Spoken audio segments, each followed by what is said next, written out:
새벽의 공기는 숨을 죽이고 있었습니다. 보드가야 숲에는 안개가 내려앉고 나이란자나 강은 조용히 흐르고 있었죠. 하트 모양의 보리수잎들이 바람에 가볍게 떨릴 뿐 세상은 마치 멈춘 듯 했습니다. 그 중심에 한 사람이 조용히 걸어 들어왔습니다. 그는 지프로 엮은 자리 앞에 멈춰 섰습니다. 한 번 깊게 숨을 들이쉬고 그대로 앉았습니다. 어깨에 걸친 로브가 흘러내렸고 두 손은 무릎 위에 내려놓았어요. 등은 곧게 펴고 눈은 조용히 감겼습니다. 그는 어떤 생각도 말도 없이 그저 숨을 느끼고 있었습니다. 들이마신 숨엔 생명의 온기가, 내쉰 숨엔 오래된 망념이 흩어졌죠. 그의 마음은 점점 깊은 고요 속으로 가라앉았습니다. 물 위에 그어진 선처럼 흔들림 없는 침묵이 가슴에 퍼졌습니다. 그 순간 그의 안에 오래된 기억 하나가 떠올랐습니다. 소년 시절 쟁기질 축제의 날, 햇살 아래 농부들의 땀, 흙을 가르는 쟁기의 소리, 나무 그늘에 앉은 어린 자신. 그날 그는 세상이 조용히 숨쉬는 것을 느꼈고 지금 이 순간 그 기억이 다시 그를 감쌌습니다. 그는 입술을 조금 움직였습니다. 들리지 않을 만큼 낮은 목소리로, 그러나 세상을 향한 선언처럼 명확한 언어로 말이죠. 나는 진리를 찾기 전까지는 이 자리에서 일어나지 않겠다. 어떤 고통도 피하지 않겠다. 그 맹세에 보리수잎이 살짝 떨렸습니다. 그리고 그 침묵의 끝자락에서 기척이 일었습니다. 눈에 보이지 않는 그림자, 어둠 속의 어둠인 마라가 다가오고 있었습니다. 욕망과 두려움, 회의와 교만의 화신인 마라는 침묵을 찢으며 그의 앞에 나타났습니다. 마라는 눈을 감고 있는 시타르타의 주변을 돌며 속삭였습니다. 이 모든 고통은 헛되다. 너는 진리에 절대로 닿을 수 없다. 너는 아직 자격이 없다. 곧이어 마라의 세 딸이 그에게 다가왔습니다. 첫째, 유혹의 화신인 타나는 황금 왕자와 보석을 내밀며 말했죠. 세상을 다스려라. 왕이 되어라. 왜 이 외로운 길을 택하느냐? 둘째, 라가의 욕망의 목소리는 따뜻한 가정을 그려 보였습니다. 집에 너를 기다리는 이들이 있다. 야소다라의 눈동자, 라훌라의 손길. 돌아가라. 아직 늦지 않았다. 마지막, 아라티의 망상의 속삭임은 허공을 헤집었습니다. 진리는 없다. 너는 지금 착각 속에서 방황하고 있을 뿐이다. 시타르타는 아무런 말도 하지 않았습니다.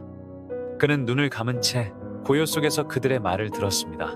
유혹은 마음을 어지럽혔고 기억은 가슴을 흔들었지만 그 중심은 미동도 없었습니다.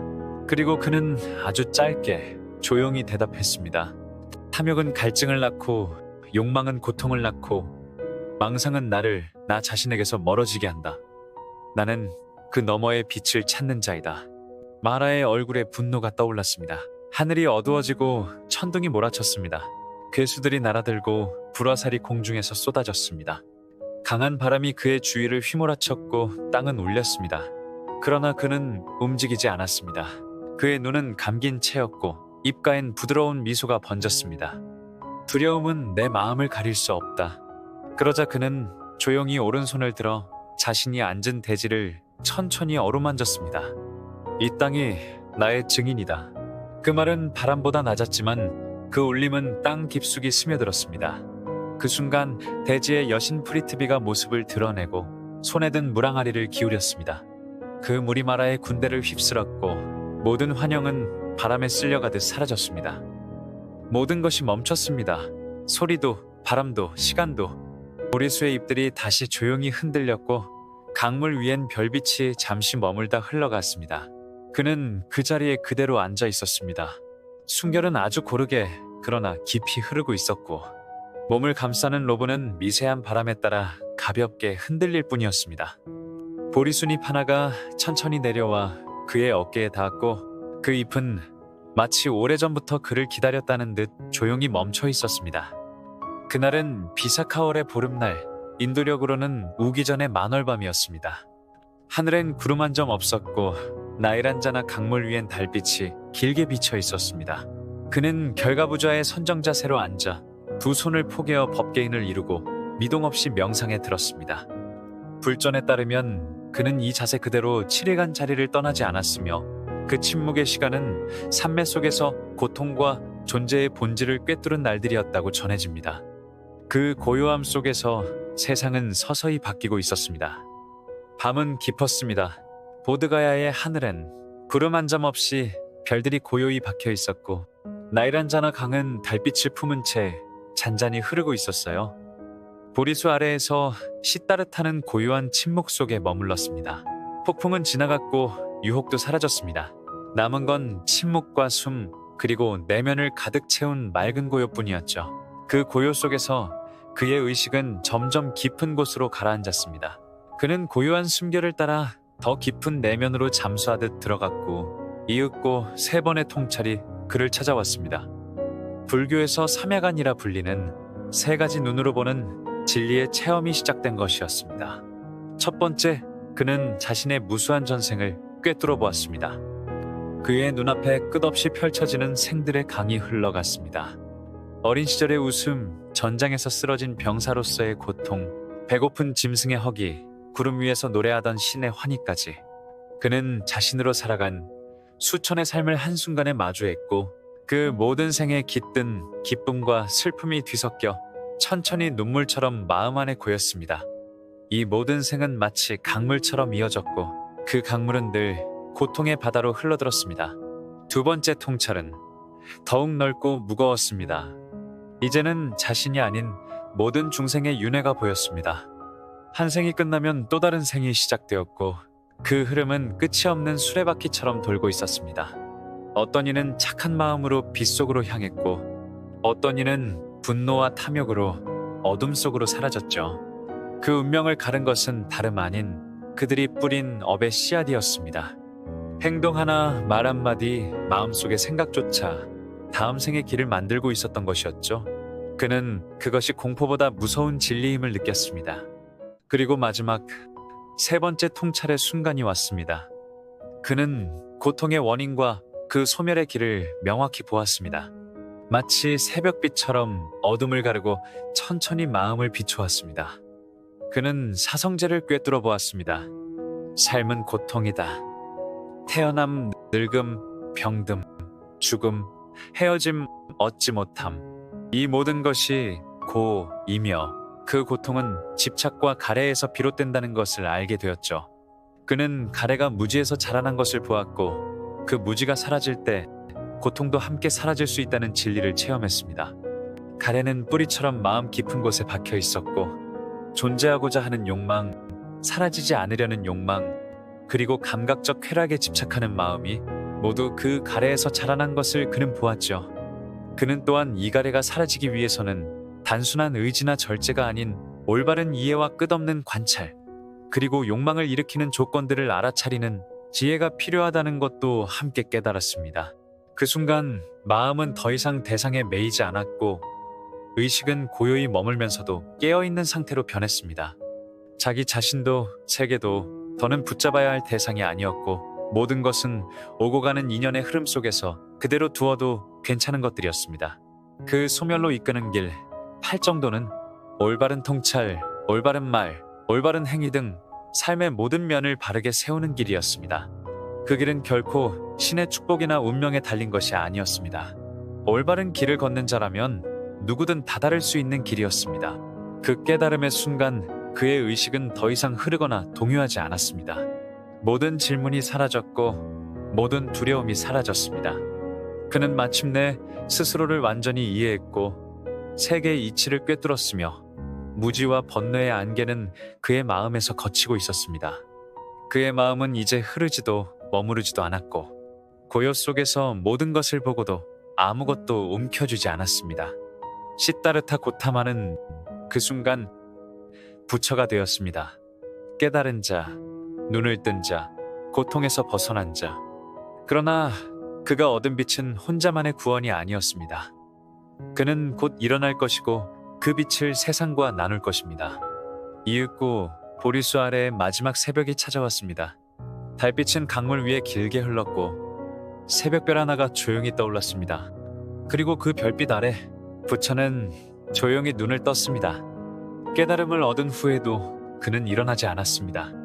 그저 조용히 앉아 숨을 고르며 그 자리에 머물렀습니다.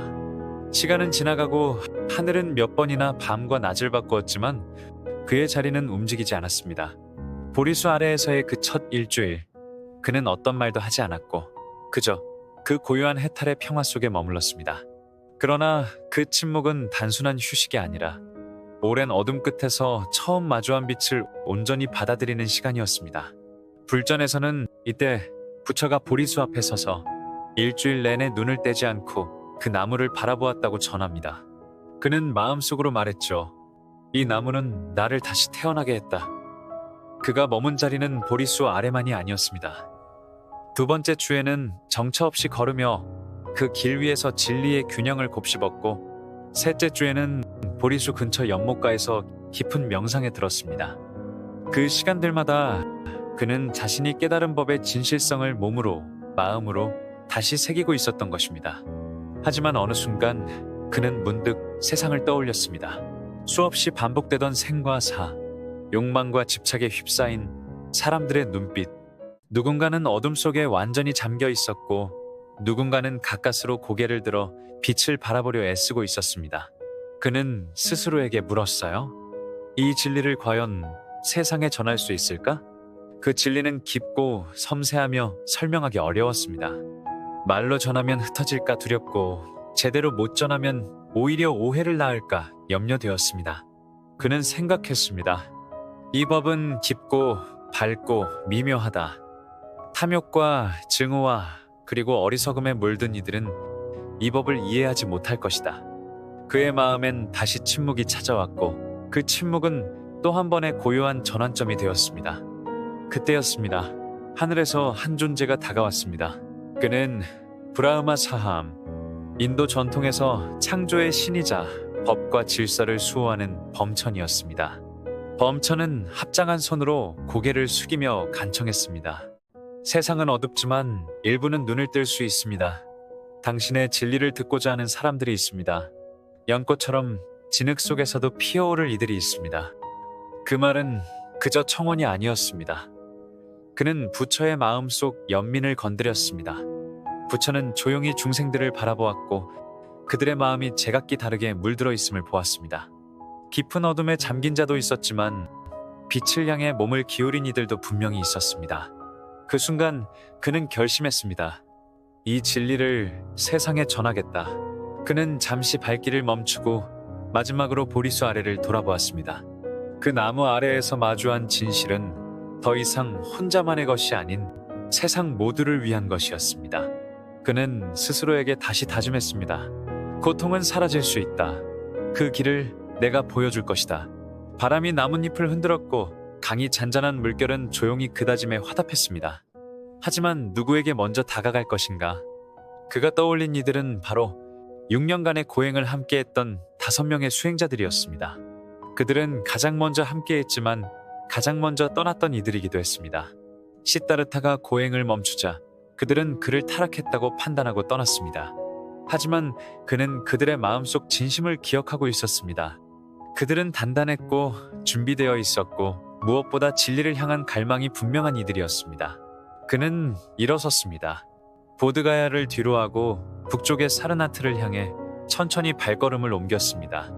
불전에 따르면 이 여정은 한 달 이상 이어졌고, 부처는 그 길 위에서 긴 침묵을 지키며 조용히 걸었다고 합니다. 마주치는 이들에게 그는 아무 말 없이 다만 부드러운 미소로 인사를 건넸다고 전해집니다. 그 발걸음에는 서두름도 망설임도 없었습니다. 오직 연민의 마음만이 그의 길을 비추었습니다. 그리고 그 길의 끝에서 그는 마침내 5 수행자들과 다시 마주할 것입니다. 그 자리에서 그는 처음으로 진리를 세상의 말로 옮기게 될 것입니다. 그것이 바로 초전 법륜의 순간입니다. 어둠 속에서 홀로 타올랐던 한 사람의 빛. 그것은 세상의 고통을 꿰뚫은 깊은 통찰에서 비롯되었습니다. 그 빛은 말없이 타오르다 이윽고 세상을 향해 나아가기 시작합니다. 부처가 된 시다르타 고타마는 이제 자신이 찾은 진리를 사람들에게 전하려 합니다. 그 길은 사르나트에서 시작될 것입니다. 5명의 옛 동료들, 그들과의 재회가 기다리고 있죠. 그들의 귀를 열기 위한 첫 설법, 초전법륜이 이제 곧 펼쳐집니다. 그 순간 세상은 다시 한번 조용히 숨을 멈출 것입니다. 새로운 시대의 첫 울림이 바로 그곳에서 시작될 테니까요.